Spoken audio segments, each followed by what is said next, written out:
3600 ரூபாய்க்கு வந்துட்டு இருந்த கிலோ இப்போ 800 ரூபாய்க்கு தான் வருது. இப்போ நடுத்தரகர்கள் ப்ரோக்கர்ஸ்லாம் பார்த்தீங்கன்னா இங்கே 800 ரூபாய்க்கு வாங்கிட்டு 4600 ரூபாய்க்கு வந்துட்டு அது விற்கிறாங்க. ஸோ எங்களுக்கு ப்ராஃபிட்டே இல்லாமல் நிறைய பிரச்சனைகள் இருக்குது. ஸோ உங்களுக்கு ஒரு அசோசியேஷன் மாதிரி வச்சு எங்களுக்கும் கவர்மெண்ட்டுக்கும் ஒரு ஃபிக்ஸ்டு ப்ரைஸ் கொடுத்து டெல்டா ரீஜன்ஸ்லாம் வந்துட்டு பண்ணுற மாதிரி எங்களுக்கும் பண்ணலாம். நான் ஒரு இந்த பகுதியில் எவ்வளவு ஏக்கர் வந்து கண்வெளி கிழங்கு பயிர்கள் கண்வெளி கிழங்குன்னு சொல்லி அதுல இருக்கிற விதை தானே 2000 ஏக்கர். விலை கூட்டுற மாதிரி விதையை மட்டும் கொடுக்கறது இல்லாமல் அது வந்துட்டு பவுடர் மாதிரி ஆக்கி கவர்மெண்ட்டுக்கும் விவசாயிகளுக்கும் டேரெக்டாக ஒரு கரெக்ட் இருந்தால் நல்லா இருக்கும். நிறைய மெடிசனல் ப்ராப்பர்ட்டிஸ்லாம் இருக்கு இல்லையா, அதை டேரெக்டாக நம்ம பண்ணுற மாதிரி கூட்டுறவு மூலியமாக பண்ணி கொடுத்தீங்க.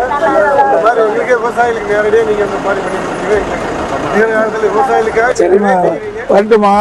அதிமுக ஆட்சிக்கு வந்த பிறகு புரியுதுங்களா, எங்களுடைய சொன்ன மாதிரி நம்முடைய நிதி இருக்குது, மார்க்கெட் சொசைட்டி மார்க்கெட் கமிட்டிங் இருக்குது, அதில் இதை விற்பனை செய்கிற மாதிரி பண்ணிக்கலாம். அப்போ வியாபாரிகள் வந்து தடையெல்லாம் வருவாங்க.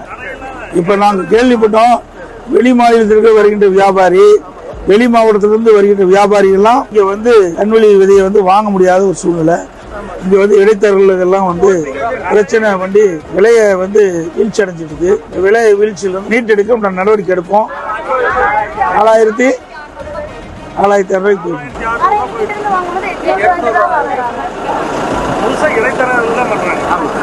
இதை வந்து நம்ம மார்க்கெட்டிங் கமிட்டியில் நீ விதை கொண்டு போய் அங்கேயே இப்படி கடலை பருத்தி இதெல்லாம் விற்கிற பாருங்க, அது மாதிரி கண்வெளி கிழங்குடைய விதையும் கொண்டு போய் விற்பனை செய்யலாம். பார்த்தேன் எங்கள் ஊரில் இருக்குதுமா.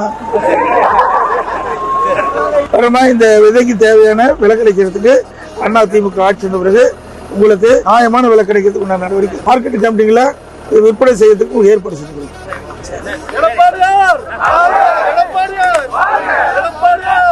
மாணவன உயர்ந்தனதோ குடிமரமது நாயகனோ இபிஎஸ் என்ற இருந்த மனுஷனா